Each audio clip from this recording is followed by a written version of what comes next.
لە گەڕی دووەمی خولی نایابی تۆپی پێی کوردستان یانەی سۆران لە دووەم یاریخۆیدا میوانداری یانەی برایەتی کرد. برایەتی لە یاری یەکەمی خۆیدا بەرامبەر هەولێر سێ خاڵی بەدەست هێنابوو. سۆرانیش لە یاری یەکەم تووشی شکەست بوو بەرامبەر شێروانە. هەر لە سەرەتای یاریەکە یانەی برایەتی بە هێڕشبردن دەستی بە یاریەکە کرد. بەڵام دوای تەنیا 5 خولەک لە یاریەکە بەهۆی هاتنە ژوورەوەی هاندەرانەوە ناوبژیوان بۆ ماوەی 10 خولەک یاری وەستاند. دواتر یاریەکە دەستی پێکردەوە و لە خولەکی 15 ژیارگۆڤەند برایەتی کردە خاوەنی گۆڵی یەکەم و دوای تەنیا 5 خولەک یاریزان میلاد کوڕوش گۆڵی بەرامبەری بۆ سۆران تۆمار کردەوە.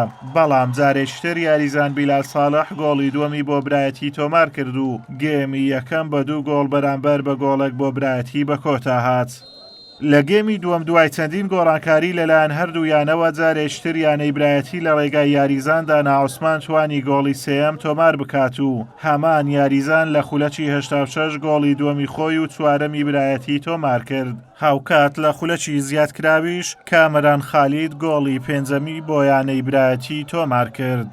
بەڵام یاریەکە ئەنجام یاریەکە عکسی ئەدایی یاریەکە بوو، یعنی ئەدای هەردوو تیپ ئەگەر بەراورد بکەیت تەمان کەس پێت باوەڕ ناکات و برێ وەڵاهی من 5 بە 1 دۆڕایمە و وەڵا فەرقی من باشتر بوو، کەس باوەڕ ناکە.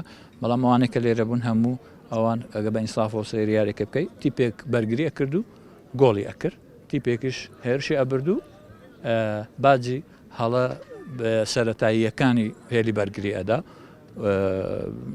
و لە چەند هەڵێکی 100% ئێمە نەمانەتوانی بوو. یعنی ئەوان زۆر موفق بوون لە گۆڵکردن.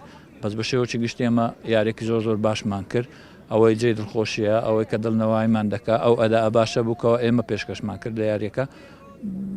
تۆپی پێ ئاوایە دەبێ هەموو ئەنجامێک چاوەڕوان بکەیت. ئێمە دوو یارێ بە نەتیجە قوڕش ئادۆڕین وەکو باشم کرد. تیپەکەمان لە قۆناغی پێگەیاندنە، لە قۆناغی تەتویرە.